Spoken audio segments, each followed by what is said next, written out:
नमस्कार दोस्तों, स्वागत करता हूं अपने YouTube चैनल FCL के 9304 में। मैं हूं लोकेश। दोस्तों, आज जो हमारा चर्चा का विषय रहेगा वो रहेगा कंगना रनौत।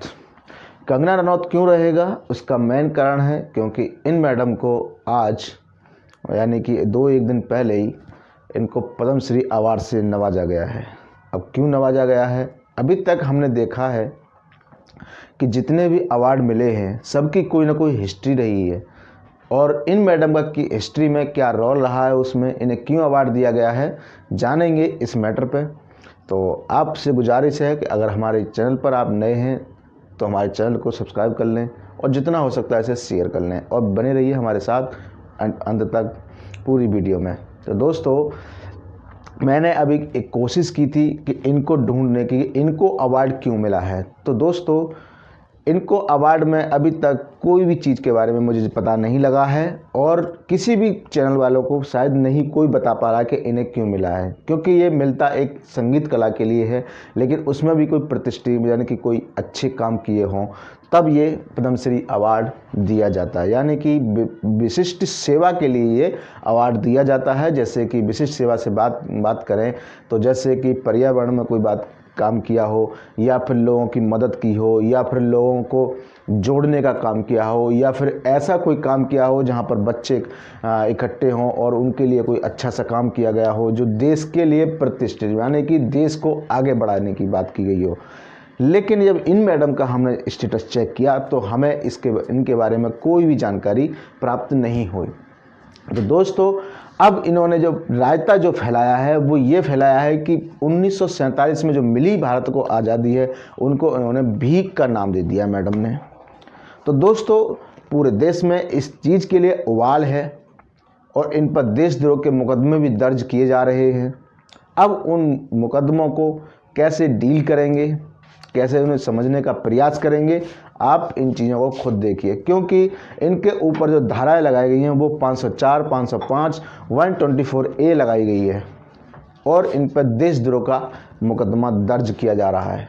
तो दोस्तों, 1947 में जो हमें आज़ादी मिली, इन्होंने भीख कहा और वहाँ पर जो लोग बैठे हुए थे वहाँ पर वो तालियां पीट रहे थे। वो तालियां क्यों पीट रहे थे, मुकदमा तो उनके ऊपर भी बनता है। क्या उनकी नॉलेज कम है?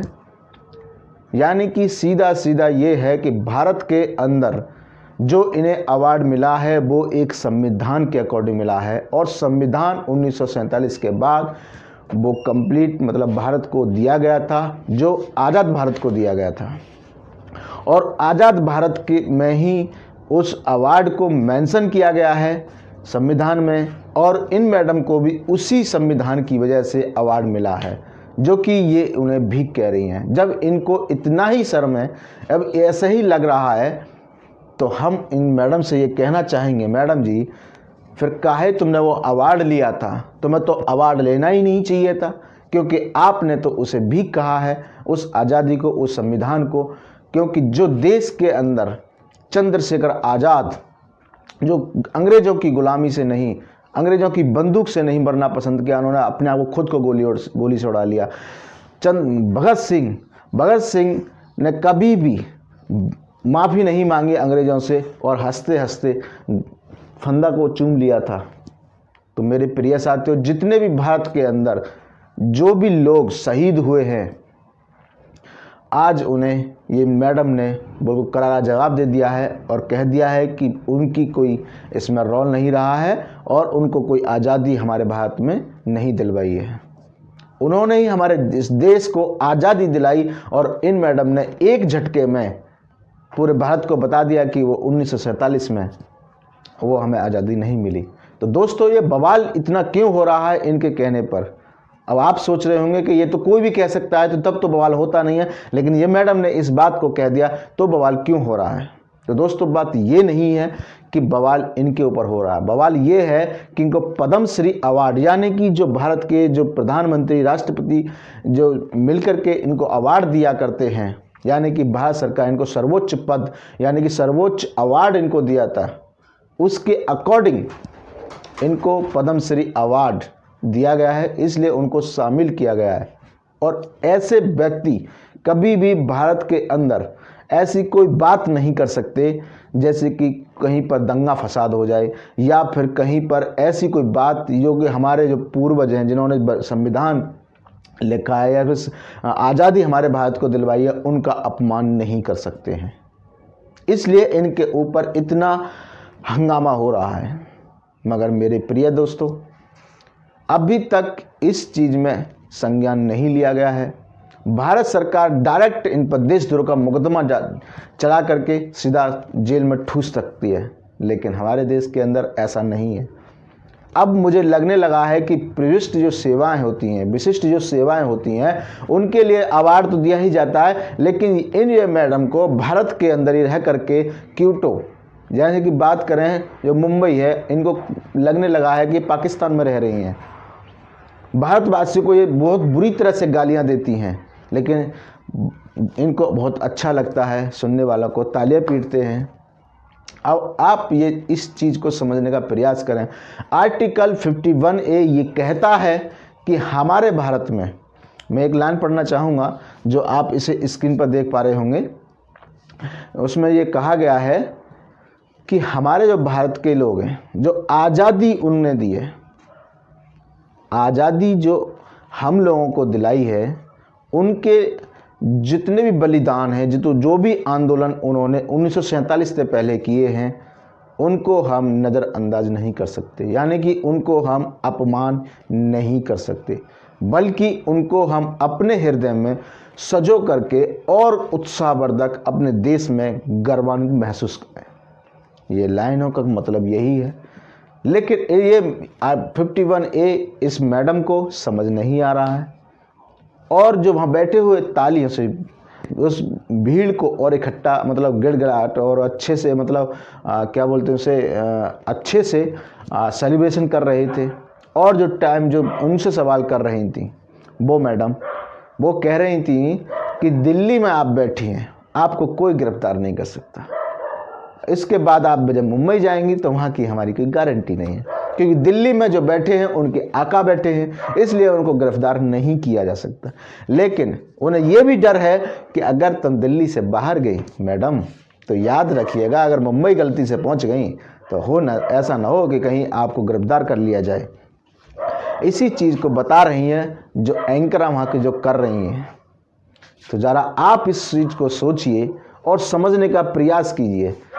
और सबसे बड़ी बात, इन्होंने 2014 से ये कह दिया है कि 2014 से हमको आज़ादी मिली है। तो क्या 1947 से जो गणतंत्र दिवस हमारा मनाया जाता है, जो स्वतंत्रता दिवस मनाया जाता है, अब दोनों को मिलाकर के 2014 से स्टार्ट कर दिया जाए? गणतंत्र दिवस भी और स्वतंत्रता दिवस भी दोनों को मिलाकर के अब 2014 से कर दिया जाए?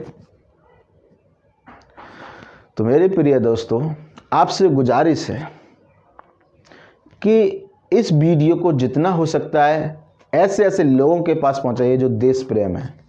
बाकी के सब लोग तो गधे घोड़े ही हैं, क्योंकि उनको तो वो चीज़ें समझ ही नहीं आती है। गधे घोड़े वो भी हैं जो तालियां वहाँ पर इस बात पर बजा रहे हैं, बल्कि एक भी लोगों ने इसको ये नहीं कहा, ना इनसे ये बोला कि मैडम 2014 से आज़ादी कैसे हुई। क्या वो जो चंद्रशेखर ने खुद से गोली उड़ाई, गोली से खुद को उड़ाया, भगत सिंह ने फंदा चूम लिया, चरखे से आज़ादी भी मिली, पंडित जवाहरलाल नेहरू ने जो देश के लिए सबको एकत्रित करने की कोशिश की, और जितने भी लाला लाजपत राय, सरदार वल्लभ भाई पटेल और जितने आप नाम जानते हैं, उन सब ने इस देश के लिए आज़ादी दिलाई है।